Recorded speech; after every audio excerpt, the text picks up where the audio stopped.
राम जी के मंदिर में जाएंगे तो राम जी का श्रृंगार केवल पंडित जी करेंगे,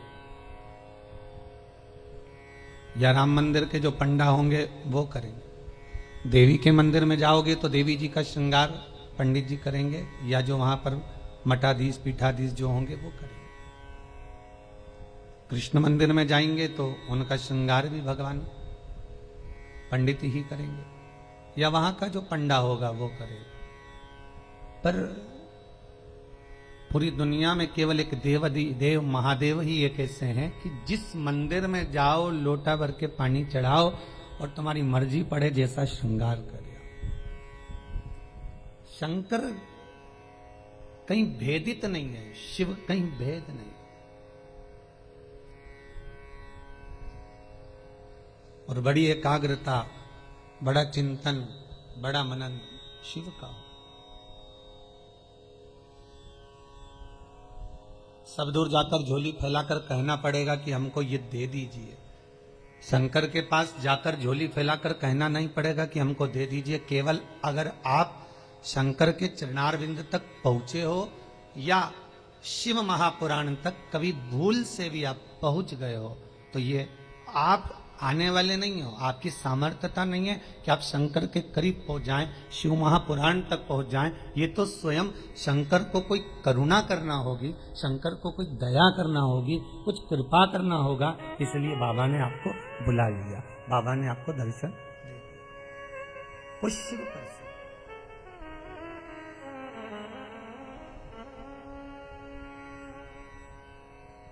शंकर के दरवाजे पर जाकर आप कुछ मांगना भी मत, वो तो खुद दे देगा। बस जाकर बोल देना कि बाबा ऐसी बात है।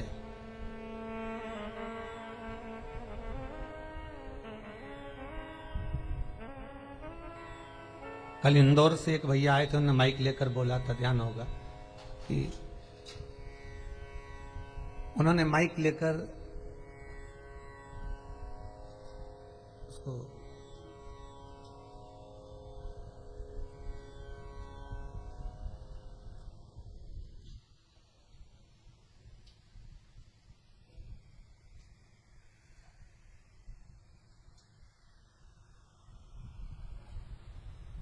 माइक लेकर बोला था कि भाई बाबा छोटा सा बालक है, आईसीयू में पड़ा हुआ था,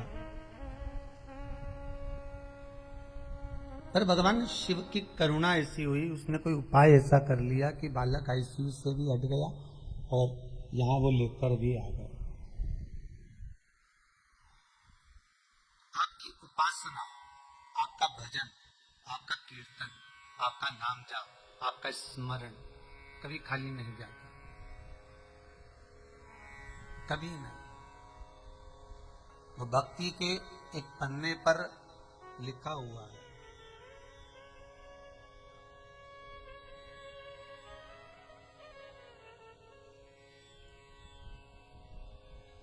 देवराज नामक का ब्राह्मण शिव महापुराण की कथा कहती है। 24,000 श्लोक इस शिव पुराण में है, 12 खंड हैं, 7 संहिता है। उसमें देवराज का जो चरित्र है, जो देवराज पहले तो सत्कर्मी था, भजनावली था, भगवान की भक्ति में डूबा हुआ था, भगवान का स्मरण में डूबा हुआ था, भगवत नाम में डूबा हुआ था। पर वही देवराज भगवत कर्म से वंचित हो गया केवल संगत के कारण। निवेदन है, ताली, थाली और प्याली, ये 3 मित्र मनुष्य को बर्बाद कर देते।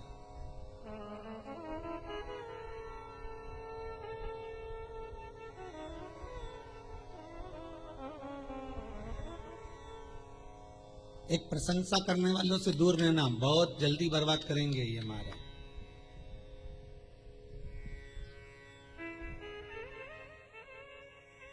बहुत जल्दी हरा सकते हैं आपको। फिर थाली मित्र, होटल में खिलाने वालों से सावधान रहना, पहले अपना पैसा खर्च करके तुम्हें खिलाएंगे, फिर पूरा चूना तुमको लगा जाएंगे। तीसरा है प्याली मित्र, मित्र को पीना याद नहीं, अपने पैसे से पीना सिखाएंगे, फिर उसके पैसे से पूरी जिंदगी पिएंगे। ताली, थाली, प्याली, ये 3 मित्र बर्बाद करने वाले हैं। इन मित्रों से बचना बहुत कठिन है महाराज, बहुत कठिन। और अभी जो समय चल रहा है, कलयुग का जो प्रथम चरण चल रहा है, इसमें अगर कोई अच्छा बताने वाला होगा ना, रोकने वाला होगा ना, सतमार्ग बताने वाला होगा, कोई आपको गलत मार्ग से हटाने वाला होगा, तो वो बुरा लगता है। और जो आपको खड्डे में ले जाकर पटक दे, चूना लगा दे, लाखों करोड़ों में नीचे उतार दे, व्यापार व्यवसाय में कहीं ना कहीं ले जाकर गलत काम में तुमको फंसा दे, वो तुम्हें बहुत अच्छा लगे। ये कलयुग का जो फेर है, कलयुग का जो क्रम है, वो ये निश्चित कर देता है कि आपको सतमार्गी ठीक नहीं लगेगा।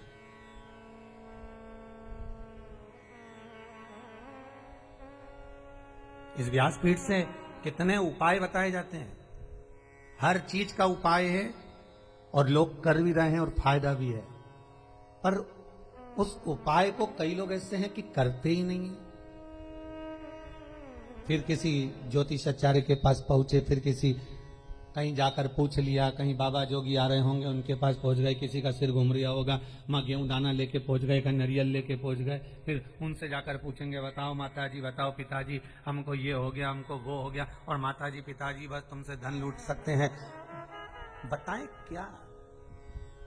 जो शिव है नजदीक में, जो शंकर है करीब में, जो शिव विराजमान है तुम्हारे भीतर, स्वयं जिसकी आराधना राम कर रहे हैं, जिसकी आराधना कृष्ण कर रहे हैं, जिसकी आराधना देवी कर रही है, दत्त कर रहे हैं, और सारे मंडल, नवग्रह, 16 मातृका, पंचलोकपाल, जितने भी देव हैं, 33 कोटि देवता जिसकी आराधना कर रहे हैं, वो शंकर की आराधना करने में अपना क्या जाता है?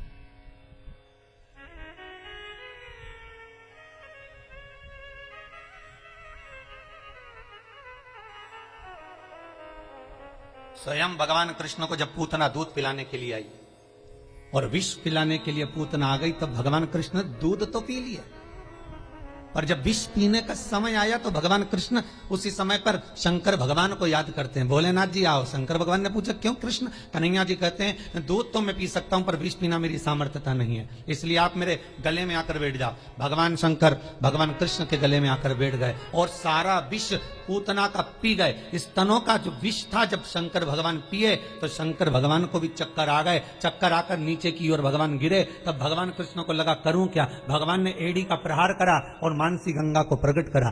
गंगा का जल शंकर भगवान पर चढ़ाया, तब जाकर भगवान शिव के चक्कर मिटे। इसलिए आज भी उस मंदिर का नाम चकलेश्वर महादेव है।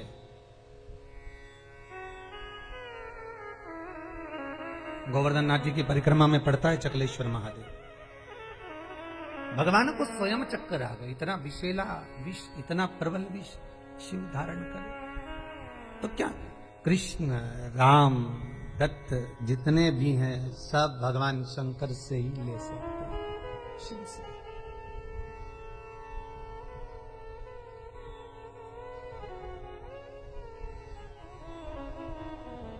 और कभी खजाना कम ना होता उसके दरवाजे का, वो लुटाता रहता है। अंबारियों में लुटाया उसने।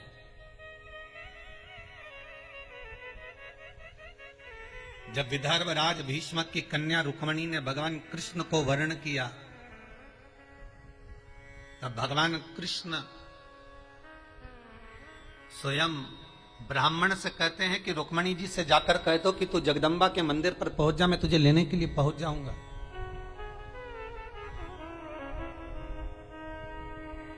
क्योंकि भगवान कृष्ण जानते हैं एक शंकर का मंदिर और एक देवी का मंदिर, ये दो मंदिर के दरवाजे कभी बंद नहीं होते, कभी बंद नहीं। देवी मां है। मां अगर रात को भी सो रही है और बच्चे की आहट सुनाई दे जाए तो मां जाग जाती है। माता का दरबार, माता का मंदिर कभी बंद नहीं होता। हाँ, माता जी का श्रृंगार वगैरह थोड़ा बहुत करना हो तो भले थोड़ी देर बंद कर दे, पर माता का मंदिर बंद नहीं होता। कभी जाना वैष्णो देवी, रात भर दर्शन चलते हैं। कभी जाना देवास की टेकरी, रात भर दर्शन चलते हैं। कभी जाना मैयर, कभी बिजासन। तुम जितने देवी के मंदिर में जाओगे, चाहे मनसा जाओ, कामाख्या जाओ, चाहे चिंतपूर्णी, नैना, ज्वाला, सारे मंदिरों में रात भर दर्शन होते हैं। क्यों? क्योंकि मां अपने बच्चों को जागता हुआ देखती है तो मां सो नहीं सकती। एक जगदम्बा और एक शंकर। शंकर का मंदिर भी कभी बंद, हाँ ये चोरों से बचाने के लिए भले मंदिर में ताला लगा दिया जाए, पर शिव का मंदिर भी बंद नहीं होता। तो शंकर का मंदिर क्यों नहीं बंद होता? तो शंकर भगवान की कथा कहती है क्योंकि शंकर शमशान में निवास करते हैं। शमशान का गेट काय को बंद करेंगे? वहां कौन आ रहा है? वहां तो कभी भी आ सकते।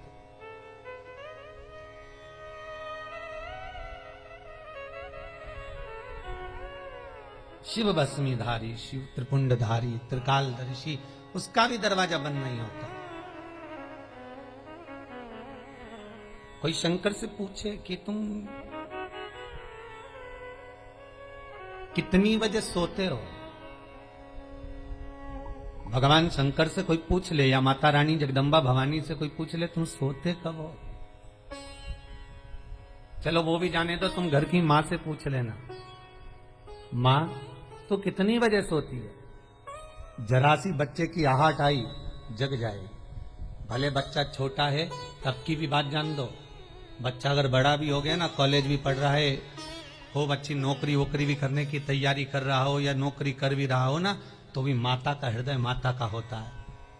अगर बच्चे की जरा सी रात्रि को पढ़ने बैठा हुआ है, बैठा भले बड़ा बच्चा है और रात को अगर पढ़ाई कर रहा है, कितनी बजे बेटा पढ़ने बैठा और कितनी बजे तक पढ़ा, माता को बेटे को बताने की जरूरत नहीं होती। बेटा बताए ना माँ को तो भी माँ जान जाती है कि रात को तू 4 बजे तक पढ़ रहा था, ले मैं चाय बनाकर ला देती। ये माता की आहट है, ये माता की वात्सल्यता है, ये माता की करुणा है।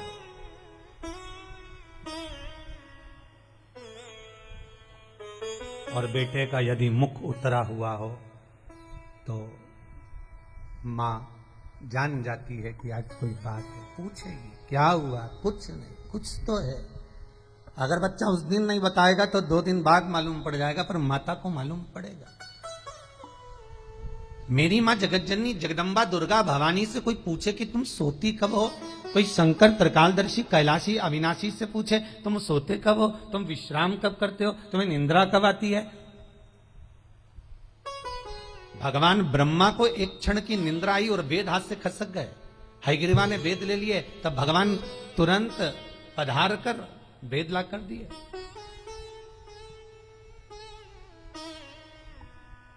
भगवान विष्णु 4 महीने के लिए सोते हैं। देव सोनी एकादशी पे सो गए, अब देव उठनी आएगी ना कार्तिक में, तब बढ़िया चकाचक उठेंगे।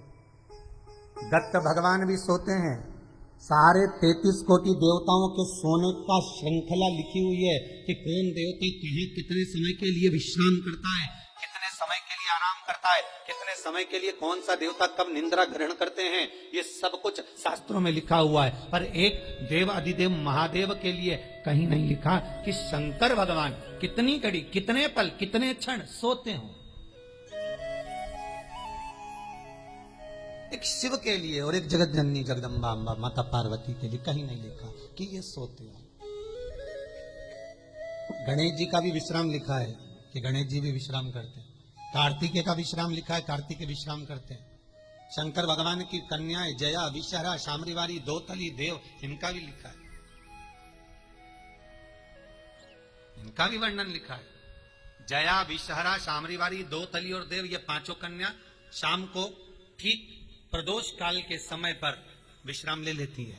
इसलिए प्रदोष काल के समय, जैसे सूर्य अस्त होने का जब समय आने लगता है, प्रदोष काल जब आने लगता है, तब शंकर जी के ऊपर जो जलाधारी लगी रहती है, जिसमें से बूंद बूंद पानी गिरता है, वो जलाधारी को हटा दिया जाता है।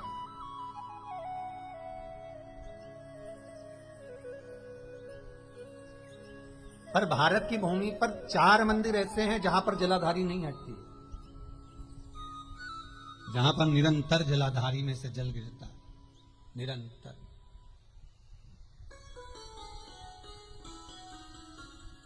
प्रदोष काल के समय जया, विषहरा, शामरीबारी, दोतली जो शंकर भगवान की कन्या है, ये भी विश्राम कर लेती है। अशोक सुंदरी शिव की पुत्री, ये भी विश्राम कर लेती है। पर अगर विश्राम नहीं करते तो शिव किसी ने पूछा सारी दुनिया आराम करती है, आप विश्राम करते हो, क्या मतलब है ये? शंकर भगवान कहते हैं मेरे कंठ पर भरा है विष, दिन भर लेता हूं राम का नाम, दोनों को मिला दो तो हो गया विश्राम। शिव विश्राम भी कर रहे हैं तो वो वाला विश्राम नहीं कि कहीं पलंग पर, कहीं सैया पर, कहीं जाकर सो गए, आराम कर लिया या तकिया लगाकर सो गए। भगवान राम का दर्शन करोगे तो सोते हुए दर्शन मिल जाएगा, कृष्ण का करोगे तो सो रहे हैं रुक्मणी जी चरण दबारी, श्री जी बाबा का करोगे तो ठाकुर जी सो रहे हैं, श्रीमद वल्लभाचार्य जी चादर उड़ा रहे हैं, सारे देवताओं का दर्शन करोगे आपको तो मिल जाएगा। पर शंकर का सोता हुआ फोटो कहीं मिल जाए आपको कि वो विश्राम कर रहे हैं और कोई उनके चरण दबा रहा हो या कोई उनका चरण डोला रहा हो, तो वो बहुत कठिन।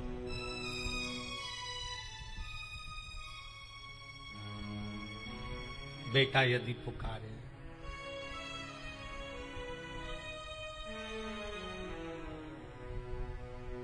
एक वो पहले एक भजन चलता था, वो बेटा जो पुकारे माँ को आना चाहिए, ऐसा कुछ था उसमें। बेटा जो बुलाए माँ को आना चाहिए।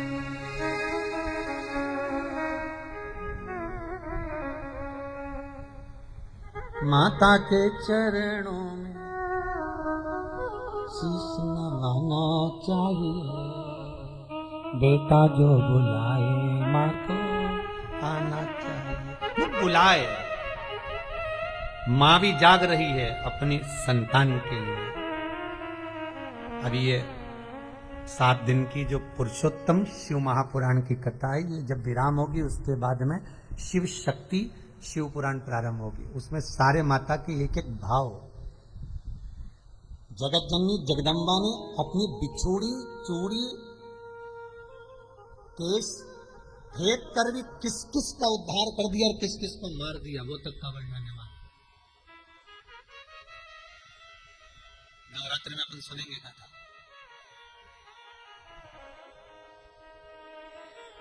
विश्राम का नहीं है भगवान।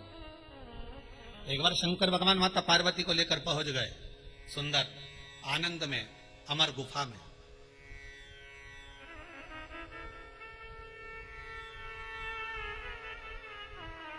जिस अमर गुफा में शंकर पार्वती जी को अमर कथा सुना है, केवल पार्वती को नहीं, केवल माता पार्वती को अमर कथा नहीं सुनाई है भगवान शंकर ने अमर गुफा में। भगवान के साथ में पार्वती के जितने अवतार हुए, कमला बनी, तारा बनी, धूमा बनी, बगला बनी, मातंगी बनी, मनसा बनी, नैना बनी, चिंतपूर्णी, ब्रह्मचारिणी, कुष्मांडा, कल्याणी, जितने भगवान के अवतार हुए। शंकर जी की शादी कितने बार हुई है? 51 बार। और ये पार्वती के साथ में 52वें नंबर की शादी है।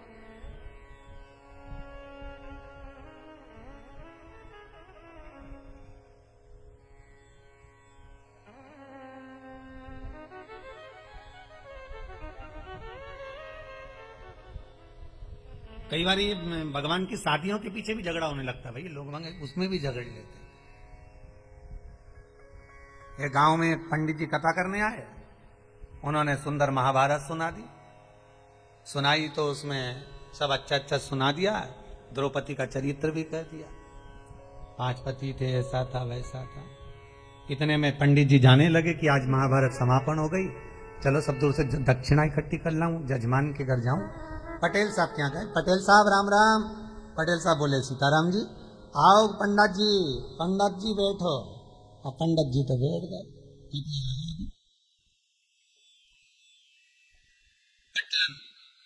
गोबर से लीप रही थी, पटेल साहब बैठे थे, हुक्का धुन रहे थे, हुक्का धुनते धुनते बोले पंडित जी तुमने क्या कथा सुनाई महाराज,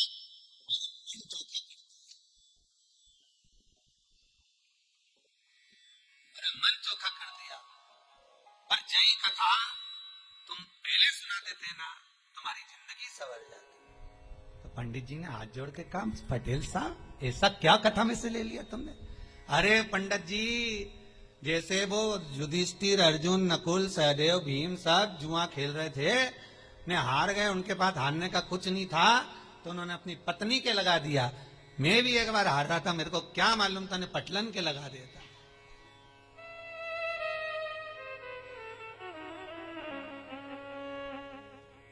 तो पटलन गोबर लीपती लीपती उठ के खड़ी हुई, इतना सारा घूंघट करके बोली, पंडित जी सही में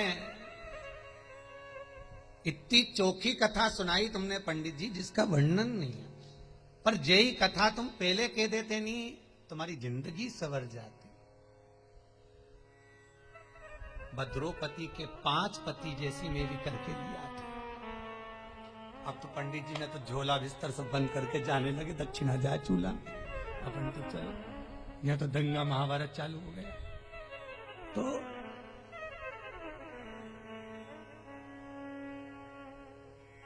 केवल पार्वती को अमर कथा नहीं सुनाई जा रही है, शिव महापुराण की कथा कह रही है, पार्वती अकेली कथा नहीं सुन रही है। पहले जितने भगवान शंकर के साथ में पार्वती के अवतार हुए हैं, जन्म हुए हैं, हर जन्म में पार्वती शिव के साथ अमर गुफा में कथा श्रवण करने के लिए गई। हर अवतार में, चाहे उमा हो, महेश हो, हर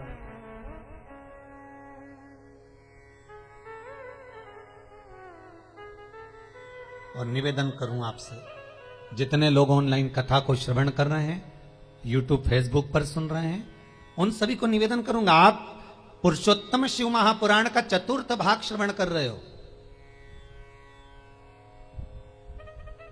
ये 4th भाग का पहला दिन है। आप अगर पूरी कथा को श्रवण कर रहे हैं, सावन से सुन रहे हैं, भादो से सुन रहे हैं, जितने भी समय से आप कथा सुन रहे हो वो आपकी मर्जी है। पर शिव महापुराण की कथा कहती है कि जैसे पार्वती बार बार जन्म ली है और जन्म लेकर अमर गुफा में कथा श्रवण करने के लिए गई है, शिव महापुराण की कथा कहती है जो एक बार एकाग्रचित्त मन से शंकर की कथा को सुनता है, ये इसका एक जन्म नहीं, ना जाने कितने जन्म का पुण्य इसका प्रबल होता है, तब जाकर ये शंकर की कथा को श्रवण कर पाता, तब ये शिव का अनुमोदन कर पाता। कितने जन्म, 84 लाख योनियों में 20 लाख योनि तो ये पेड़ पौधे की है। कभी गुलाब का पौधा, कभी गेंदा का फूल, कभी गोभी का पौधा, कभी कद्दू का, कभी लौकी का, कभी भिंडी का, कभी दूबा, कभी घास, कभी खाकरा, कभी आम, कभी आंवला। इसका भी क्रम समझ लेना। छोटे से छोटे नल्ली के पास में बने हुए कीट से लेकर आंवले का वृक्ष, बड़ का वृक्ष, पीपल का वृक्ष, जब तक पहुंचते हैं समझ लो कई योनियां तो हमने काट चुके हैं। ये आंवले का पौधा देखो, कहीं तुलसी का पौधा देखो, कहीं बड़ का पौधा देखो, तो समझ लेना इनकी 20 लाख योनियों में से कम 18 लाख योनि ये काट लिए, तब जाकर ये पीपल और बड़ और आंवला बने।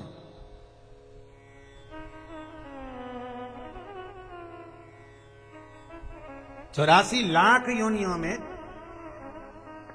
40 लाख योनियां तो यही निकल गई पेड़ पौधा में बची हैं, तो ये सब कीट पतंगा मच्छर कीट ये सब।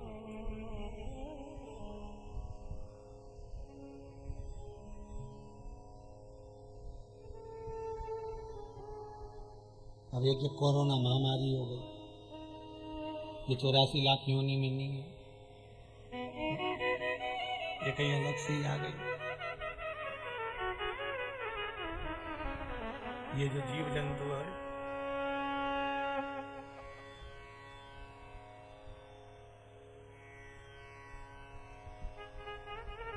आज एक माता जी आई थी चौरसिया परिवार की, वो कह रही कि गुरुजी हमारी बहन मर गई पर हम जा ही नहीं सके। मैंने कहा अच्छा हुआ नहीं गई, नहीं तो तू भी चली जाती। कहा जाए अरे गुरुजी ऐसी बीमारी आई कि रिश्तेदार उन मर रहे पर जा नहीं सक रहे। हमने कहा बिल्कुल मत जाना, नहीं तो ऊपर मीटिंग करते हुए मिलोगे, बिल्कुल ना जाइए। इतनी बुरी बीमारी, बेटा बाप को ना देख पा रहा है, बाप बेटे को ना देख पा रहा है, भाई बंधु को ना देख पा रहा है, कुटुंब कबीले को ना देख पा रहा है। और तो और जब मर गया तो 13वें का भोजन खाने बामन भी नहीं आ रहा। कितना विचित्र।